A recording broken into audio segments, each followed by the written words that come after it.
श्रीराम जय राम जय जय राम, श्रीराम जय राम जय जय राम, श्रीराम जय राम जय जय राम. கௌசல்யா மாதா ஸ்ரீராமரை வனத்திற்கு செல்லக்கூடாது, தன்னை பிரிந்து ஸ்ரீராமர் வனத்திற்கு செல்லக்கூடாது என்று கூறுகிறார்.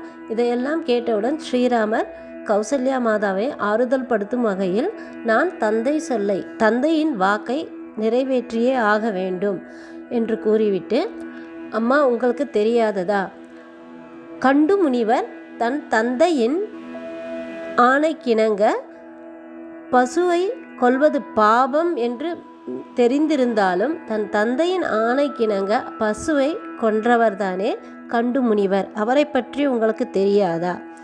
நம்முடைய வம்சத்தில் சகரரின் அஸ்வமேத யாகத்தில் தொலைந்து போன குதிரையை தேடி தன்னுடைய 60,000 மகன்களை சென்று குதிரையை தேடி வருமாறு ஆணையிட்ட பொழுது 1000 புத்திரர்களும் தந்தையின் சொல்லை காப்பாற்ற வேண்டும், அதை கேட்க வேண்டும் என்பதற்காகவே அவர்கள் அந்த குதிரையை தேடி செல்கின்றனர்.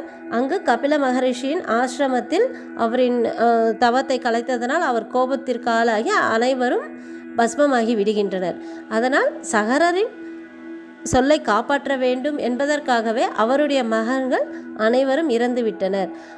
அது இஷ்வாகு குலத்திலேயே நடந்ததல்லவர். அது மட்டுமல்லாமல் பரசுராமர் தன் தந்தையின் வாக்கை காப்பாற்ற வேண்டும் என்பதற்காக தன் தாயான ரேணுகா மாதாவின் தலையையே வெட்டியவர். இவ்வாறு தந்தை சொல்லை அனைவரும் காப்பாற்றி இருக்கின்றனர்.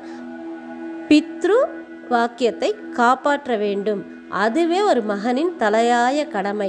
நான் தர்ம நெறியில் இருப்பவன் என்று நீங்களே கூறுகிறீர்கள், என்னால் தர்மத்தை மீற முடியாது, தந்தையின் வாக்கை காப்பாற்ற வேண்டியது என்னுடைய கடமை என்று கௌசல்யா மாதாவிற்கு புரியும்படியாக கூறுகிறார். அது மட்டுமல்லாமல் என்னை ஆசீர்வதிக்க வேண்டும் என்றும் வணங்குகிறார். மேலும் பார்ப்போம். ஸ்ரீராமர் நமக்கு அருள் புரிவார். ஸ்ரீ ராம ஜெயம்.